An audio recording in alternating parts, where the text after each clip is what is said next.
Yo, what's up? I'm Terror, and welcome back to my channel where I like to talk about all things spooky, scary, and have a little bit of fun. Today on the channel, we are going to be doing a full tour of the brand new Universal's Dark Epic Universe. Universal's Epic Universe, Dark Universe? Universal's Dark Universe. They're calling it Darkmoor. We're going to check it out today. We're going to go over everything that they've got in the land. We're going to go over the 2 rides. We're going to go over the 2 restaurants. We're going to go over the merch stores, as well as talking about the things that there is to do and see around the place. Now, Universal opening a Dark Universe land inside of a park is massive for us horror fans. It's massive for us Horror Nights fans. And while we all know that there's been rumors going around of no Universal Monsters house this year at Horror Nights, perhaps it'll encourage all of us to go check out the new land over at Dark Universe. But without further ado, let's just jump into it and check out these goodies. Well, ladies and gentlemen, boys and ghouls, they have done it. Universal's Epic Dark Universe has now been opened. Well, it's not officially open to the public just yet, but people have been inside and we have seen what there is to offer. As you approach the menacing stone portal to Darkmoor, we notice the inscription sitting above clearly stating that it is alive. And in those words of Dr. Frankenstein, it very much is alive. We cross through this beautiful portal filled with swelling purple electric energy and are quickly transported into Darkmoor. Dark Universe's setting for all things spooky, scary, and where Universal Monsters will go bump in the night. We're greeted by a spooky graveyard full with crypts and cool little photo op coffins. If you catch us at the right time of the day, you can even see Igor putting on a little performance over here. And before you creep any further, make sure you take a peek into Frankenstein's little dungeon over here for a little surprise. As we journey forth, we see a beautiful courtyard full of all kinds of spooky things. One of my favorites being this big well swelling with mist, and at nighttime looks as if blood is spilling from it. All around this courtyard area, you'll be greeted to meet and greets with all of your favorite Universal monsters. From here to our right,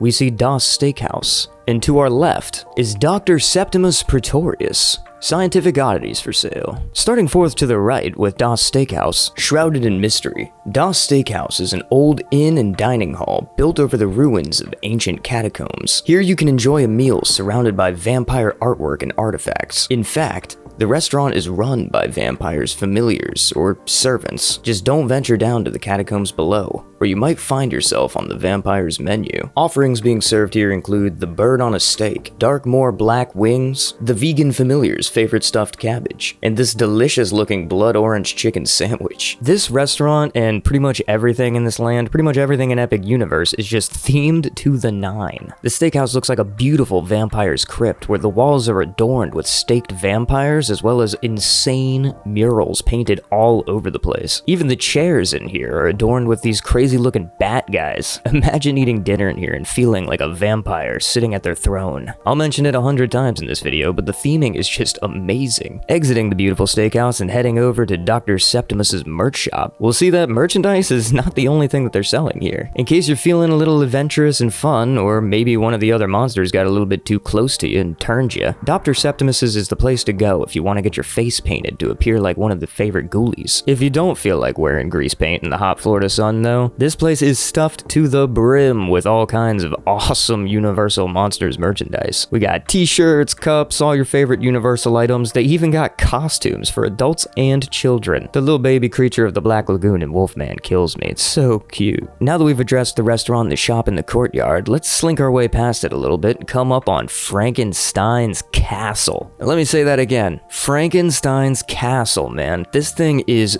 gorgeous. We've seen massive buildings like this at Disney and Universal before. It's definitely nothing that's brand new here, but when I say that the forced perspective, if there is any going on here, is just immaculate, I really mean that. This thing feels huge. It looks gigantic. The misty smoke rolling around in the grass below, and the electricity dancing across the castle at night is just a sight to behold. Going to Universal over the years, I'd always hoped and prayed that one day they would have a special land that would cater to my special interest, and man, seeing this Frankenstein castle really does it for me. And I've just talked about the outside so far. Within this giant castle is a new state-of-the-art ride known as Monsters Unchained. The castle's queue for the line is absolutely stunning. There's just so much art and detail that has been put into this. So many cool little things that act as like, a pre-show as you're making your way through it. And the actual pre-show itself for this is outstanding. The animatronics used for Victoria Frankenstein and the Frankenstein monster itself just blew my mind. brilliant. It's so cool how far Universal's technology has come with this stuff. And talking about the ride itself,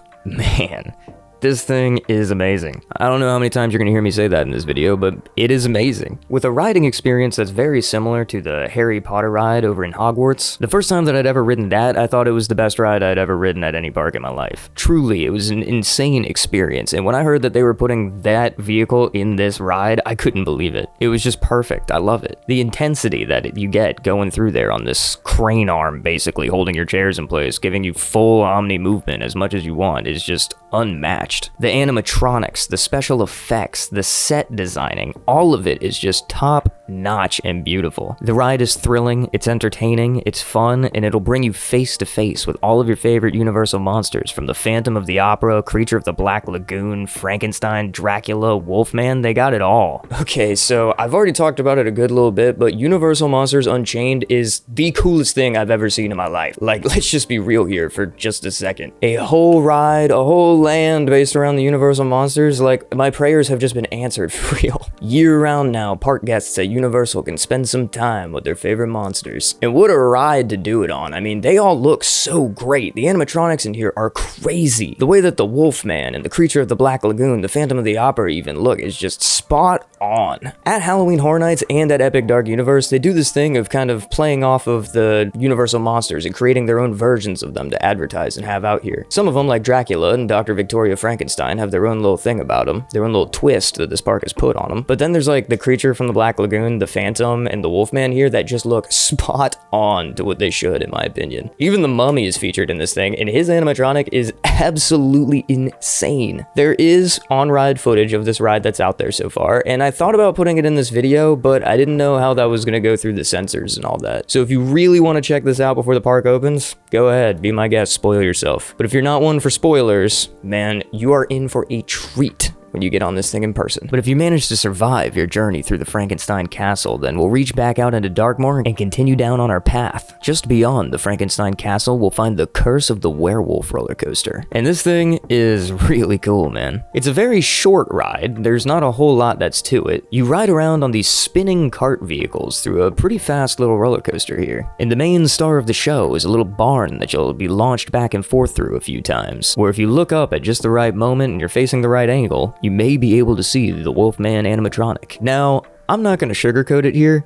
The ride spins around in a circle, so there is a chance that you'll go through this thing without seeing that animatronic at all, which to me personally is a little bit of a bummer. If you wait like 2.5 hours for this roller coaster in the hot Florida sun, you don't even get to see the star of the show, then that's going to be a little disappointing. But I'm telling you this so that you can give your best effort to look up when you go through that thing and try to catch a glimpse at the animatronic. The thing really does look cool. All in all, this is a fun, family-friendly roller coaster that you can be sure to have a great time on. The Curse of the Werewolf. This ride is really cool. It's a short ride, it's very family-friendly, and it's going to get people dizzy. If you don't like spinning in a circle, if you don't like teacups and stuff like that, don't ride this roller coaster. I'm warning you now. This thing is vicious with the way that it's throwing park guests around, but hey, people love it. I love it. I'm here for it. And though there is only the one werewolf animatronic in this thing, you do go sliding through that barn a few times over and over again, so you get a couple of chances to try to take a peek at this thing. You really got to use those opportunities, but it's worth a shot, I promise. Upon exiting the Curse of the Werewolf roller coaster, they've got a cool little merch shop listed outside of it, decorated as some sort of a merchant's caravan. We see all kinds of really cool Curse of the Werewolf merch. I'm a big fan of these designs, and it looks very similar to some of the stuff we've seen over at Horror Nights before. I really appreciate that. Lastly, but most certainly not least, we get to talk about the Burning Blade Tavern. The Burning Blade Tavern is the old windmill which Darkmoor Village's monster hunters have transformed into their hangout. Here, guests will discover stories of some of the countryside's most accomplished creature captures, along with a menu of burgers, wings, bratwursts, pretzels, and beverages. Now, this thing right here is another spectacle of the Dark Universe. I mean, come on. The windmill from Frankenstein that we originally saw the monster go down on has been built up in the physical, complete with the burning blades of the windmill. Inside this tavern, we'll find a restaurant populated with a monster hunters guild, and our menu offerings include Hunter's Garlic Steak, burning cheddar bites, the charred loaded potato, burning blade burger, and the steak grilled chicken. If the sit-down experience at Das Steakhouse doesn't interest you, then the Burning Blade Tavern has you covered. This is much more of your traditional, like, bar, pub area environment. This is where you want to come to grab a drink and get your courage up so that you can face the monsters throughout the lands. Adorned with plaques from their hunts and all kinds of cool monster hunting weapons, the theming in Dark Universe absolutely does not stop here. Well, that wraps it up for our tour through the land. How are you feeling about Universal's epic Dark Universe? Have you been there in the physical? Have you got to check it out for yourself? Have you just been watching videos online? How are you feeling about it? Is this enough to get you to spend that big ticket money to take a day away from Horror Nights during your vacation down to Florida and go check out the epic universe to spend some time with the Universal Monsters? For me personally, definitely is. I'm going to be all up in this land every year from now on, I promise you that. There have been people asking for a while now whether we think that Halloween Horror Nights will make its way over to Epic Universe, and I just don't see that being the case. However, with all of this that there is to do there is a lot of horror goodness to check out over at Epic Universe. But however you're feeling about it today, comment below and let me know. Hit the comments and let me know what your favorite Universal monster is. Let me know what ride, attraction, restaurant even you're most excited to check out at Universal's Epic Dark Universe. Are you super hyped to see the Burning Blade in person, maybe Frankenstein's castle? Or do you just want to get in there and ride these brand new rides to have them under your belt? However you're feeling about it today, let me know. If you enjoyed my video today, be sure to like, comment, and subscribe for more content just like it. I'm still new over here on YouTube, so feel free to browse my catalog. You might find some other videos you enjoy as well. It helps me out a lot having some of those checked out by y'all. Anyways, I've been Elder Sarah. Whether your day's been going good or bad today, I hope it gets better.